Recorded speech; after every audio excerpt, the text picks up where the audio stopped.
The emergency beacon had gone silent 3 hours ago. Vaughn led his pack through the crystalline forests of the Rosa 4 with lethal purpose, each member moving as shadow and sinew through the bioluminescent undergrowth. The Cathri were apex predators on 17 worlds, their reputation forged in claw and fang across the outer rim. When one of their own fell silent, vengeance was not a question. It was instinct.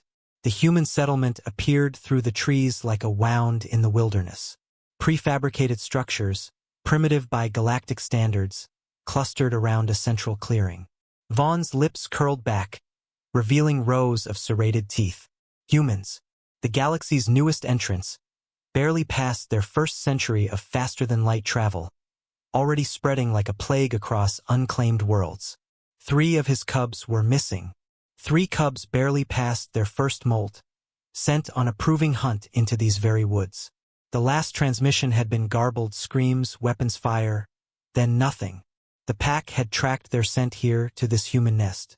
"Surround the perimeter," Vaughn growled, his voice a subsonic rumble that rattled in the chests of his warriors. "Leave none alive." They moved with practiced efficiency.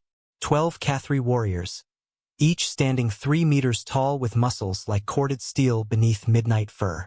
Their claws could shear through starship bulkheads. Their fangs could pierce combat armor. A human settlement this small wouldn't last 5 minutes. Vaughn's tactical display showed heat signatures in the largest structure, a dwelling at the settlement's heart. 23 humans clustered together in defensive positions. They knew the pack was coming. Good. Let them taste fear before the end. The Alpha raised one massive paw, signaling the attack, when something stopped him. A scent carried on the night wind. Familiar. Impossible. His cubs. Vaughn's eyes widened, bioluminescent amber flaring in the darkness. The scent was unmistakable. Young Cathri. Alive. Close. He held up a closed fist, halting the pack mid-advance.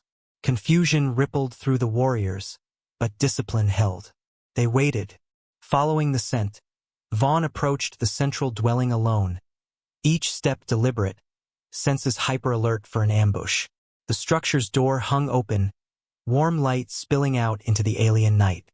He could hear breathing inside, human, slow and steady, and something else, a soft chirping sound that made his warrior's heart clench. Cubs. His cubs. Vaughn squeezed through the doorway, having to duck and twist his massive frame. Inside, the space was warm, cluttered with human things. Furniture, data tablets, clothing.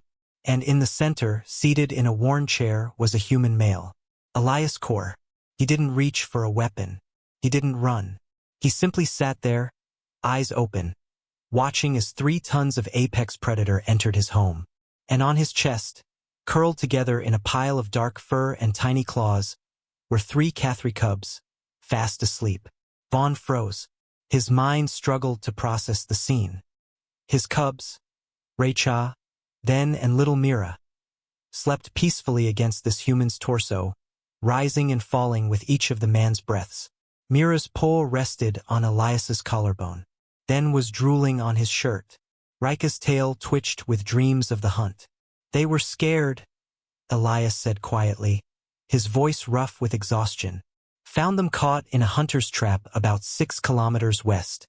Old trap, not ours. Left by the previous survey team, probably." The girl's leg was hurt. Vaughn's gaze snapped to Mira. Indeed, her left hind leg was wrapped in clean bandages. The scent of human medical compounds was sharp but not unpleasant. "She cried for hours," Elias continued, making no sudden movements. "Wouldn't let me near her at first. Her siblings stood between us, ready to fight, even though they barely reached my knee." A ghost of a smile touched his weathered face. "Brave little things. Reminded me of my daughter at that age." Vaughn's claws extended involuntarily, scraping against the floor. The sound made Then's ears twitch, but the cub didn't wake. The human noticed the gesture but didn't flinch. "I sent out a signal," Elias said. "Figured someone would come looking. Figured it would be you."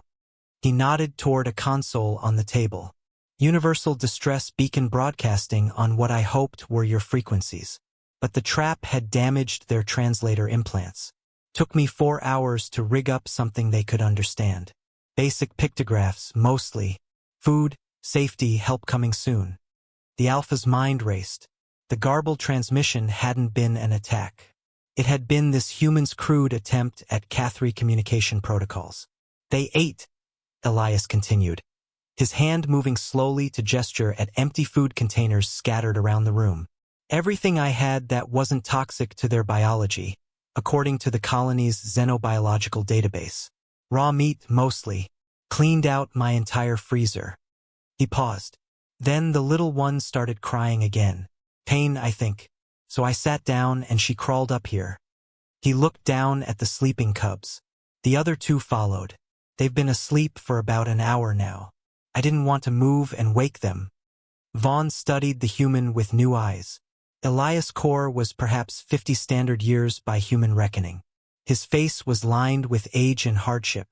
His clothes were worn from honest labor. His hands, resting carefully on either side of the sleeping cubs, bore the calluses of a worker, not a warrior. And his eyes, those strange human eyes with their excessive white, held no fear, only exhaustion, and something else, compassion. The rest of your pack is outside, Elias said matter-of-factly. I know. My sensors picked them up 10 minutes ago. You came for your children. I understand that. He met Vaughn's gaze directly, a gesture that would mean challenge among the Cathri, but somehow, from this human, meant only honesty. I have a daughter. She's grown now, off-world with her own family. But I remember what it was like when she was small, when she needed me. The Alpha stood motionless, every instinct warring within him. This was a human, the same species that had sparked 3 border conflicts in the last decade alone. The same species that the Galactic Council warned was too aggressive, too unpredictable, too dangerous to integrate fully into civilized space. And yet this human had saved his cubs, had tended Mira's wounds, had sacrificed his food, had sat unmoving and uncomfortable for hours simply so 3 alien children could sleep in safety. Slowly, Vaughn lowered himself to the floor, folding his legs beneath his massive frame. The movement made Rachel stir. The young male's eyes blinked open. When he saw Vaughn, his face split in a joyful chirp. Father! The other cubs woke instantly, tumbling off Elias's chest in a flurry of fur and excited squeaks. They swarmed Vaughn, and the mighty Alpha, terror of 17 worlds, let himself be bowled over by 3 ecstatic children, their relief and joy washing over him in waves. Elias stood slowly, wincing as circulation returned to his legs. He stepped back, giving the family their space, his hand resting on the table for support. Vaughn gathered his cubs close, inspecting each one with a father's frantic care. Mira's leg was expertly wrapped. Then Rachel showed signs of exhaustion and stress, but no injuries. All 3 were alive, safe because of the human. The Alpha stood, his cubs clinging to his fur. He turned to face Elias' core, and for a long moment, the 2 beings regarded each other across the vast gulf of species and understanding. Then Vaughn did something no Cathri Alpha had ever done before a human. He bowed his head. You have my gratitude, Vaughn rumbled, his translator rendering the words in flat human standard. And my oath. The pack owes you a life debt, Elias Core. Should you or yours ever have need, speak my name to the wind, and the Cathri will answer.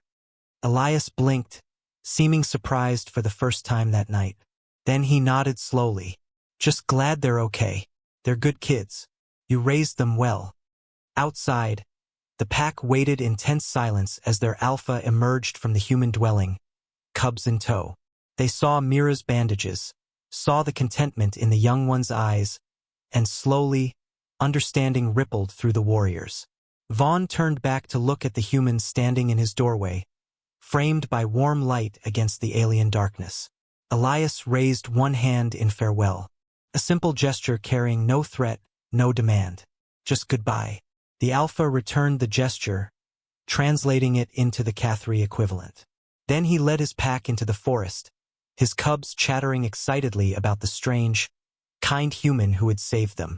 Behind them, Elias Core closed his door and finally, after 7 hours of stillness, allowed himself to collapse onto his couch. Tomorrow, he'd have to explain to the Colony Council why a Cathri warpack had surrounded the settlement and then simply left. But tonight, he simply slept and dreamed of his daughter, and knew that somewhere in the galaxy, 3 alien children were safely home.